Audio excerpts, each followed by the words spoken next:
Sa femme a été brutalement agressée, mais elle est tombée amoureuse de son agresseur. Il a ouvert la porte et a invité un homme étranger dans la pièce. Lucy pensait qu'il s'agissait de son prétendant. Elle s'est montrée très polie envers John, mais l'homme l'a regardé d'une manière obscène, ce qui était totalement différent de ce que son ami avait décrit. Lucy est immédiatement devenue méfiante. Après une courte conversation, elle a réalisé qu'elle s'était trompée de personne, et a essayé de chasser John. Mais alors qu'il arrivait à la porte, il l'a soudainement verrouillée. À cet instant, Lucy a ressenti une immense panique. Elle lui a dit, « S'il te plaît, sors, sinon j'appelle la police. » Crier ne servira à rien, répondit John avant de l'attraper brutalement par les cheveux. Il lui a dit qu'il l'espionnait depuis longtemps, et espérait qu'elle l'accepterait. Bien que Lucy ait résisté de toutes ses forces, elle n'a pas pu échapper à son destin. Après son crime, John s'est rapidement enfui. C'est à ce moment-là que son véritable prétendant est arrivé. Bien que la porte fût ouverte, il a quand même frappé poliment. Lorsqu'il est entré dans la pièce, il est resté figé, pétrifié d'effroi. Face aux questions de la police, il était incapable de se remémorer la scène. Pendant ce temps, Lucy, gravement blessée, était allongée sur un lit d'hôpital. Sans force, elle était autrefois une infirmière joyeuse, appréciée de ses collègues.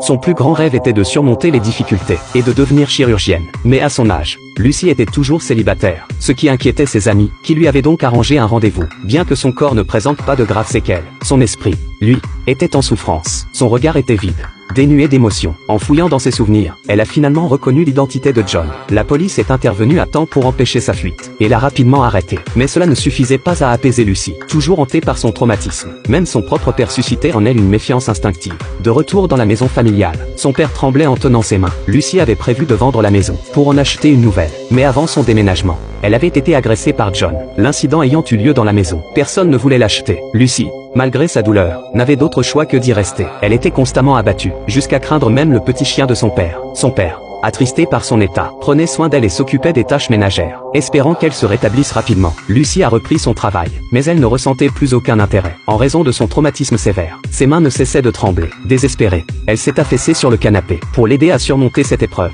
Ses collègues lui ont offert une peluche, mais peu importe ses efforts, elle était incapable de la saisir correctement. Voyant ses mains trembler, elle a ressenti une frustration grandissante. Dans un accès de rage, elle a frappé violemment le jouet, laissant exploser ses émotions refoulées. Lucy se sentait au bord de la folie. Dans sa vie quotidienne, elle avait perdu toute patience, allant jusqu'à se disputer avec un employé de magasin. Pour une broutille, elle savait qu'elle ne pouvait pas continuer ainsi. Allongée sur le sol, elle cherchait un moyen de s'en sortir. En observant les dessins sur le manuel d'instruction, elle a soudain eu une idée. Elle a écrit une lettre, et l'a envoyée à John en prison. Aussitôt, elle s'est sentie soulagée, affichant un sourire radieux. Mais la lettre a été retournée sans être lue. Lucy n'a pas abandonné. Elle s'est obstinée à lui écrire chaque jour. Petit à petit, elle a retrouvé son dynamisme, et cessé de fuir son passé. Elle a rénové la maison, et a entrepris une nouvelle vie. Après des jours de persévérance, Lucy a enfin reçu une réponse. John lui a écrit, « Tu as gagné ». Il acceptait qu'elle vienne lui rendre visite.